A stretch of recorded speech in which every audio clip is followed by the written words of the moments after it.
যারা কিয়ামতের দিনে বিনা হিসেবেই জান্নাতে যাবে। কিয়ামতের দিন এমন এক ভয়াবহ দিন, যেদিন সূর্য এত কাছে আসবে যে মানুষের ঘামেই পৃথিবী ডুবে যাবে।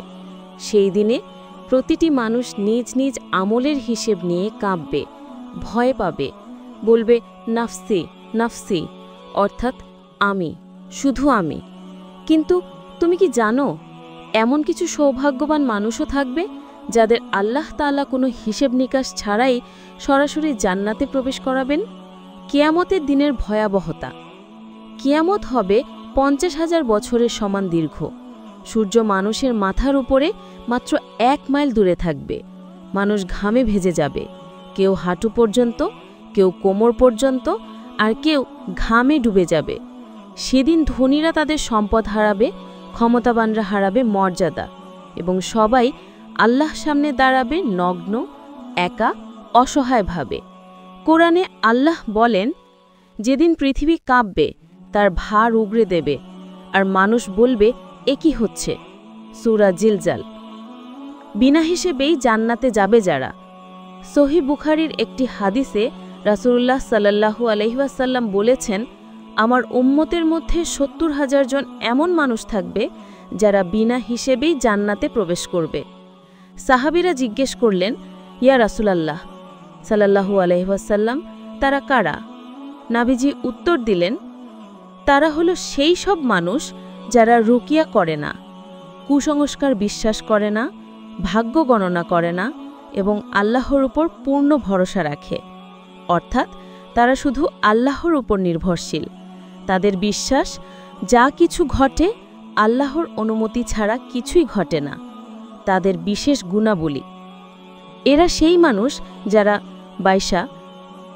মানুষ যারা সর্বদা তাওহীদের উপর অটল থাকে, কোনো বিপদে আল্লাহ ছাড়া অন্য কারো সাহায্যের আশায় তাকায় না, রুকিয়া, তাবিজ, ভাগ্য গণনা ইত্যাদি কুসংস্কার থেকে দূরে থাকে, আল্লাহর উপর পূর্ণ আস্থা রাখে।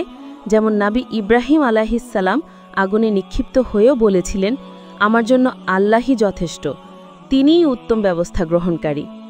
এদের জন্যই আল্লাহ বলবেন, তোমরা জান্নাতে প্রবেশ করো, আমি তোমাদের উপর সন্তুষ্ট। দুরূদ শরীফের ফজিলত। ভাই ও বোনেরা, নবীজি আমাদের শিখিয়েছেন, যারা দুরূদ শরীফ পাঠ করে আল্লাহ তাদের জন্য রহমতের দরজা খুলে দেন। কিয়ামতের দিনে নবীজি নিজেই তাদের জন্য সুপারিশ করবেন। নিচের এই দুটি দুরূদ শরীফ প্রতিদিন পড়লে ইনশাআল্লাহ আমরা নবীজির সুপারিশ পাওয়ার আশা রাখতে পারি। দুরুদে ইব্রাহিমি। আল্লাহুম্মা সাল্লি আলা মুহাম্মদ ওয়া আলা আলি মুহাম্মদ কামা সাল্লাইতা আলা ইব্রাহিম ওয়া আলা আলি ইব্রাহিম ইন্নাকা হামিদুন মাজিদ। অর্থাৎ, হে আল্লাহ, আপনি দয়া বর্ষণ করুন মুহাম্মদ ও তার পরিবার পরিজনের উপর, যেমন আপনি দয়া করেছিলেন ইব্রাহিম ও তার পরিবার পরিজনের উপর। নিশ্চয় আপনি প্রশংসিত ও মহিমান্বিত। ছোট দুরূদ শরীফ। সাল্লাল্লাহু আলাইহি ওয়াসাল্লাম। অর্থ, আল্লাহ তার উপর শান্তি ও বরকত বর্ষণ করুন। রাসূলুল্লাহ সাল্লাল্লাহু আলাইহি ওয়াসাল্লাম বলেছেন, যে ব্যক্তি একবার দুরূদ পাঠ করে আল্লাহ তার উপর 10 বার রহমত বর্ষণ করেন। তাই আসুন আমরা প্রতিদিন অন্তত 10 বার দুরূদ শরীফ পাঠ করার নিয়ম বানিয়ে ফেলি। দুরূদ পাঠের উপকারিতা ও জান্নাতের আশা। দুরূদ শরীফের ফলাফল শুধু পরকালের জন্য নয়, দুনিয়াতেও তা বরকত আনে। মাইশা। মন শান্ত থাকে, চিন্তা হালকা হয়, জীবনে সহজতা আসে, গুনাহ মাফ হয়, রহমত বর্ষিত হয়। জান্নাতে নবীজি সাল্লাল্লাহু আলাইহি ওয়াসাল্লামে কাছাকাছি অবস্থান লাভ করা যায়। কল্পনা করুন, কিয়ামতের ভয়ঙ্কর দিন, চারদিকে হিসাবের ভয়, আর আপনি তখন নবীজির পাশে দাঁড়িয়ে জান্নাতে প্রবেশ করছেন, বিনা হিসেবেই। প্রিয় দর্শক, হয়তো আপনিই সেই সৌভাগ্যবানদের একজন। যদি আজ থেকেই দুরূদ শরীফ পাঠ শুরু করেন, কুসংস্কার থেকে দূরে থাকেন এবং আল্লাহর উপর পূর্ণ ভরসা রাখেন। আল্লাহ আমাদের সবাইকে সেই সৌভাগ্যবানদের অন্তর্ভুক্ত করুন, যারা কিয়ামতের দিনে বিনা হিসেবেই জান্নাতে প্রবেশ করবে। আমিন ইয়া রাব্বাল আলামিন।